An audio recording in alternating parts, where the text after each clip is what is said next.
My father died in August of 2015. I received the news 20 minutes after arriving to work. The people in charge felt it would be unwise to allow me to drive my own car home in a fresh state of spiritual trauma, so a family friend who also worked there volunteered to taxi me home. Her position was, for obvious reasons, unenviable. She was tasked with sharing a vehicle with me for a 30-minute drive. Me, who had moments earlier learned that my father, as I knew him, ceased to be. What was she supposed to say? She had no reason to know, and I didn't expect her to. So our conversation centered on her eldest child, a friend of mine who is leaving for college in a few days. Now, no disrespect to mothers in the throes of empty nest syndrome, but this is not a topic I generally take much interest in. Normally in this situation I would attempt a warm smile and say, "Oh, he'll do wonderful," while thinking about something else entirely. Not caring about how many credits he's taking, or how many meals he gets per week, or how his roommate seems like a nice kid. Not feeling the slightest sting over how his mother is going to miss him terribly. Not caring. But, for some reason, in this moment, I cared. I really fucking cared. I wanted to know how she felt. I wanted her to feel comfort. I wanted her and her family to be happy. I wanted to help them deal with the heartache in any way I could. How was it that, upon receiving the news of my father's death, I became fully invested in her problems?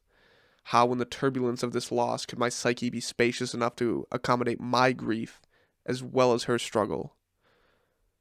I returned home to a symphony of friends and family grieving, showing support, saying, "I'm here, anything you need." It was not long until I was walloped with a clarity I had never experienced before. I love all these people, deeply, truly love them. As I witnessed this parade of my life's characters, I felt the ache of all the time I hadn't spent with them, all the parties I blew off, all the phone calls I didn't answer, all the games I didn't watch. But these people were alive still. There was time that I would not waste, not anymore. I would drive cross country with each one of these people personally. I would hear everything each person had to say. I would know how each one of them felt about the potholes in the roads. I would know each person's favorite food. I would spend weeks and weeks drinking with them and eating with them and watching football with them and figuring out life with them. Every person in my life would be my best friend. Dozens of people crossed our threshold in the following weeks. People I knew, people I didn't know, people I forgot I knew. I loved them all. The concept of ever longing for solitude seemed entirely foreign to me. How could I ever bear spending a moment away from these people? I didn't want them to leave.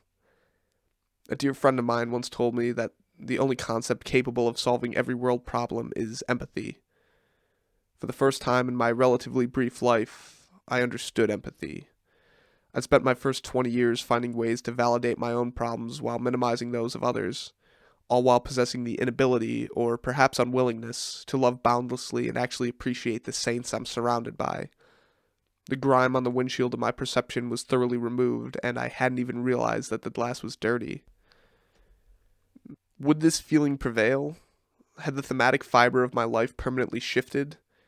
Potent as the grief was, this feeling of connection to my fellow human beings was electrifying. But of course, this feeling gradually slipped away and its edges were dulled. Each day I was ushered back into the recesses of my own head, away from hundreds of potential best friends. The value of the people in my life was once again clouded by meaningless daily activities and insignificant elements that I gave unwarranted reverence to. The need to mow the grass was once again prioritized over a family dinner. Mothers lamenting their kids' college years were once again numbing my mind. As I write these very words, I'm ignoring a friend who wants to spend time with me. Had this been August of 2015 and we were in the midst of funeral plans, I'd be cherishing their company.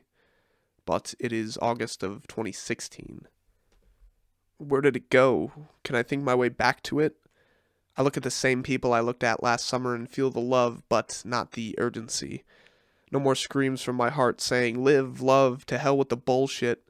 My heart now speaks in sleepy groans saying, "Go to work, that's what you're supposed to do. Scroll through your phone, that's fun." It's truly frightening how fickle perception can be.